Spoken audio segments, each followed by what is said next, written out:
The cold shadow of success. They say the worst kind of betrayal is the one you never see coming. It isn't the knife in the front, the one you are ready for. It's the whisper in the dark, the hand that used to hold yours, pulling away and leaving you in the cold. My name is Elizabeth, and for 7 years, I was the designated shadow of the mighty Stonecroft dynasty. I was married to David Stonecroft, the youngest, most charismatic son of a ruthless, multi-billion-dollar corporate empire. To the outside world, we were the perfect portrait of American royalty, elegance, power, and unbroken unity. My father-in-law, Arthur Stonecroft, was a harsh, narcissistic patriarch who viewed his family not as human beings, but as pieces of personal real estate designed to expand his own ego. But I knew the heavy, exhausting truth. David was a charming but utterly weak man. He had never made a decision in his life that hadn't been approved by his father. He was a corporate puppet, and I was the puppet master's favorite assistant. I came from a modest working-class background, and I naively believed that by securing their empire, I was securing our future.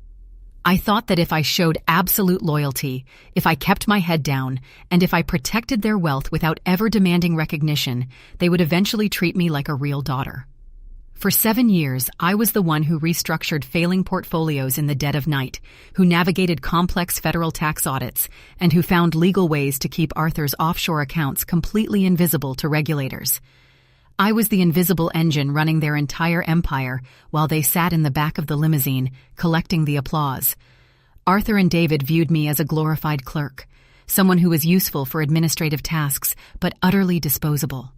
Arthur would look straight through me as if I didn't exist, only talking to me when he needed me to fix one of David's mistakes or locate a missing ledger. And David was too comfortable in his gilded cage to ever stand up for the woman who actually built his castle.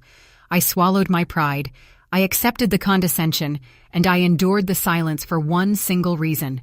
I had a family of my own to protect.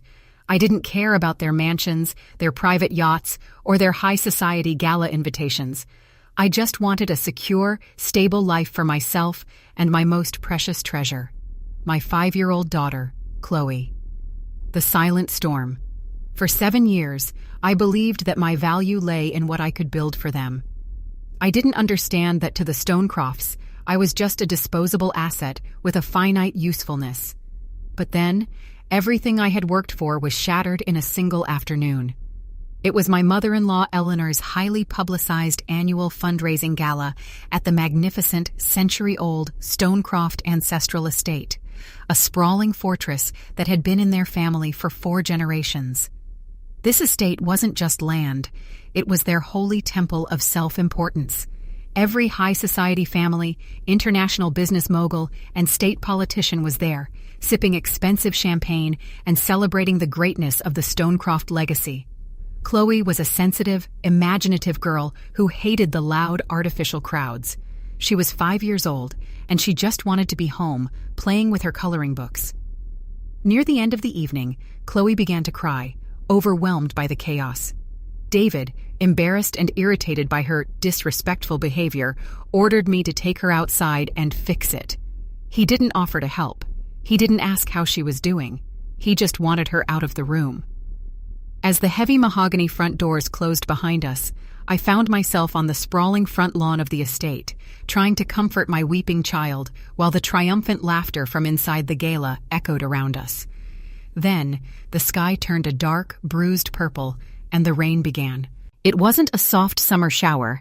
It was a sudden, violent, freezing deluge, the worst storm of the season. The wind whipped the heavy rain directly into our faces, freezing us in seconds. My dress was instantly soaked, and Chloe was shaking violently in my arms, her face pale, her breathing shallow and ragged. In a state of absolute paralyzed terror, I scrambled back toward the heavy front doors, pulling Chloe after me, and pounded on the oak surface, desperate for shelter. Inside, the music was booming, the champagne was flowing, and Arthur and David were surrounded by a circle of smiling investors. They were standing near the grand arched window that overlooked the front drive. They had seen us walk outside. They could see us now, through the glass, shivering and desperate. Arthur didn't even flinch. He slowly took a sip of his whiskey, unreadably cold as always, and subtly shifted his body so he was blocking the view from the window with his shoulder. And David just looked away, raising his hand to wave at another guest. He had seen his wife and 5-year-old child shivering in the freezing rain, and he had made a deliberate, conscious choice to block us out of his life. They were willing to let my daughter suffer, perhaps even lose her life, just to avoid an inconvenience and protect their disgusting family vanity. They were willing to lock the doors to our survival, and in that moment, the desperate wife who had been begging for a crumb of respect died a permanent, agonizing death. Part 2. The Reckoning of the Shadow. The Weight of Nothing. There is a specific moment where profound grief crosses an invisible boundary and transforms into something entirely different. It ceases to be sadness, and it turns into a cold, crystalline, and absolute focus. For nearly a week, I sat in the dim light of our small guest apartment, staring at the blank walls, my phone completely dead. After a terrifying medical intervention, Chloe had recovered, but I was completely broken. Julian had canceled all my corporate credit cards, revoked my executive access to the servers, and changed all the security codes to the offices. Arthur had notified the media that I had suffered a sudden, severe psychological breakdown and had been quietly terminated for my own personal safety. They truly believed I was just a compliance clerk, a disposable tool who could be stepped on and discarded like trash. They truly believed they were the untouchable kings of the city, and that I was completely powerless to stop them. But as I sat there shivering in the dark, my gaze fell upon an old, dust-covered external hard drive sitting on the bottom shelf of my bookcase.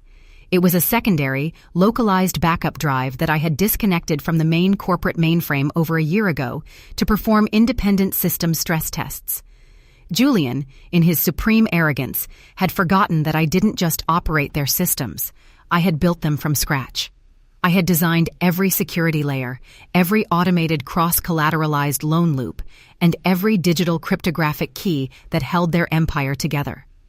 They had been using Vance Global Logistics to systematically falsify international shipping manifests, routing millions of dollars in untaxed, illicit black market capital across federal borders for nearly 18 months. To keep the company looking phenomenally profitable to their main American investors before their massive upcoming IPO, Arthur had quietly partnered with a highly corrupt private equity syndicate based out of Zurich, Switzerland. The paper trail was pristine. They had routed all of these highly illegal cross-border financial transactions directly through the secondary server pathways that carried my master developer credentials. Arthur hadn't just blocked the medical funds to protect the corporate legacy. He had been sacrificing his own daughter's survival to buy time, securing his disgusting offshore double life before the feds ever came knocking. The digital audit. I didn't call Arthur. I didn't send a threatening text to Julian. Instead, I opened an encrypted, secure communication channel and dialed a private number I had kept secured for years, the direct line to a brilliant, unyielding federal prosecutor named Special Agent Marcus Vance, who ran the elite cybercrimes division of the FBI. Agent Vance had spent 5 years trying to crack the impenetrable wall of corporate secrecy surrounding the Stonecroft dynasty.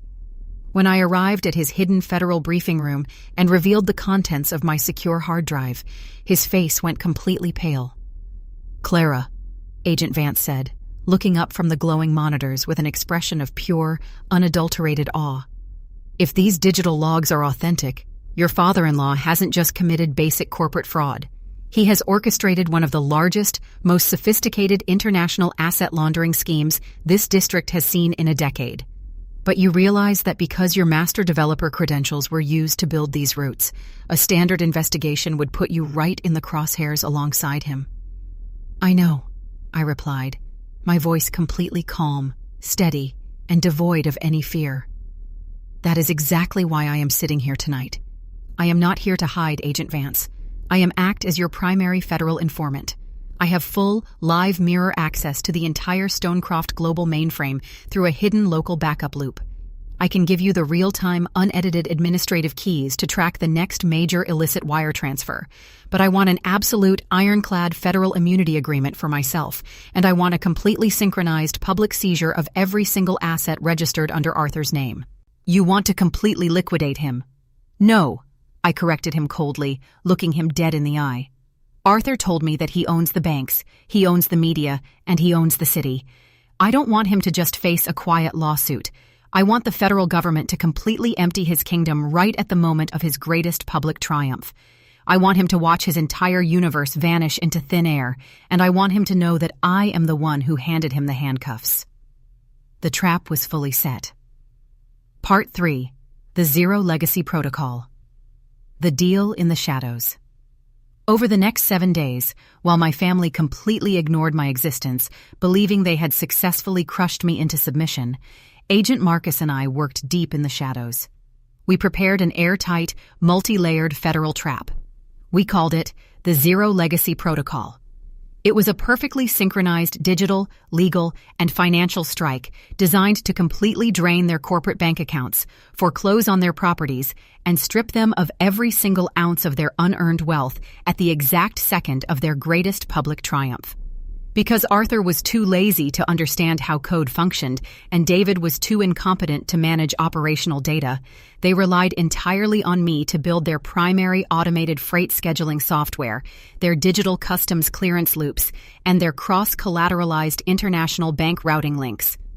They had unknowingly wrapped my proprietary code around a massive, multi-million-dollar federal crime network. And because Arthur had just legally filed the patent exclusively under Christian's name, Christian's digital biometric signature and personal executive credentials were now directly tied to every single fraudulent international manifest moving through the system. A cold, sharp smile spread across my face for the first time in weeks. My family wanted to play a high-stakes game of empires, but they were completely blind to the fact that they were standing on a massive mountain of dynamite, and they had just handed me the detonator. They truly believed I was a timid, broken child who would crawl into a corner and cry herself to sleep. But as I sat inside my small workshop, a profound change occurred deep within my soul. The desperate daughter died a permanent, agonizing death. In her place, a dangerous, calculating, and absolute calm took root. The system was finally cleared, the empire was completely emptied, and for the first time in our lives, the future belongs entirely, beautifully, to us. Section 6. The Setup of the Trap. The day of the ultimate execution arrived. The Stonecroft family was hosting their annual Winter Vanguard Gala at the historic, ultra-exclusive Metropolitan Convention Hall, a massive high society event filled with 500 of the state's most powerful corporate executives, billionaire investors, and national media cameras. The champagne was flowing, the classical string quartets were playing softly in the background, and the entire high-rise building was covered in massive, glittering banners displaying Arthur's face alongside the words, "The absolute vision of the future." The elite crowd was cheering, throwing their caps into the bright blue sky, wrapping their emotional parents in tight, tearful embraces. From my small workshop, utilizing the FBI's secure encrypted communication terminal, I watched through the building's security cameras as Julian walked through the grand corridors, laughing loudly, drinking champagne, and basking in the endless praise of his elite peers. At 1:00 p.m., right as the international investors gathered inside the main executive amphitheater for the official signing ceremony, Julian stepped up to a custom-built digital presentation desk. He raised his hands, silencing the cheering crowd, and prepared to sign the digital master contract that would permanently lock in his multi-billion-dollar fraudulent empire. "Tonight," Julian announced proudly into his wireless microphone, "we establish a permanent, unbroken global dynasty that can never be challenged by anyone. This is the absolute victory of Vanguard Apex." He leaned down, pressed his thumb against the biometric scanner on the presentation desk to authorize the final, massive wire transfer of $200 million. Transaction executed. The screen flashed a brilliant green. The massive green projector went dead black. A fraction of a second later, the entire high-rise building's emergency backup lighting system cut out completely, replaced by a harsh, clinical, and warning red glow. The automated security doors around the amphitheater slammed shut with a heavy, deafening metallic thud, locking the terrified billionaires inside. The triumphant laughter from inside the gala instantly vanished, replaced by a low, suffocating silence that fell over the entire crowd. Arthur and David were willing to let my daughter suffer to avoid an inconvenience. They had set me up as the ultimate fall guy, sacrificing their own daughter's survival. I had absolutely nothing left, but that was exactly where I was going to stay. Part 4. The Emptied Empire. The Grand Collapse. Please remaining seated, everyone. It appears our back-end mainframes are experiencing a minor, temporary administrative glitch, Julian shrieked hysterically, tapping the presentation glass violently. No technical glitch, Julian. A calm, firm, and powerful voice suddenly resonated clearly through the amphitheater's master speaker system.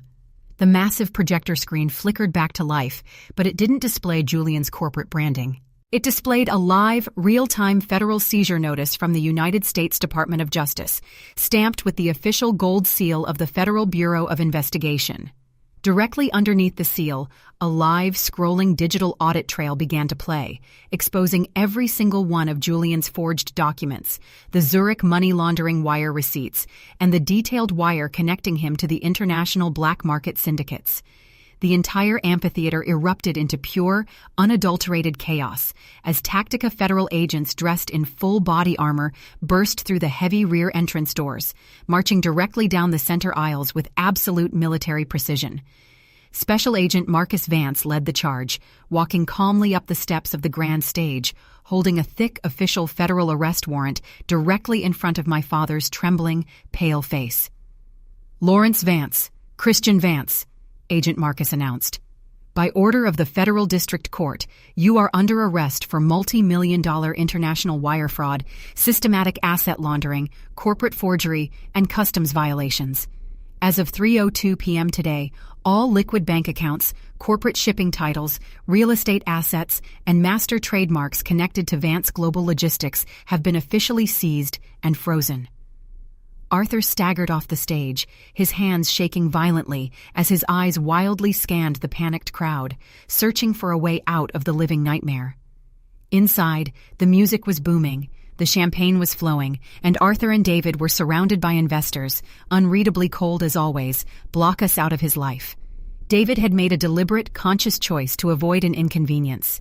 Now he was a broken, pathetic sobbing under the heavy weight of his own greed.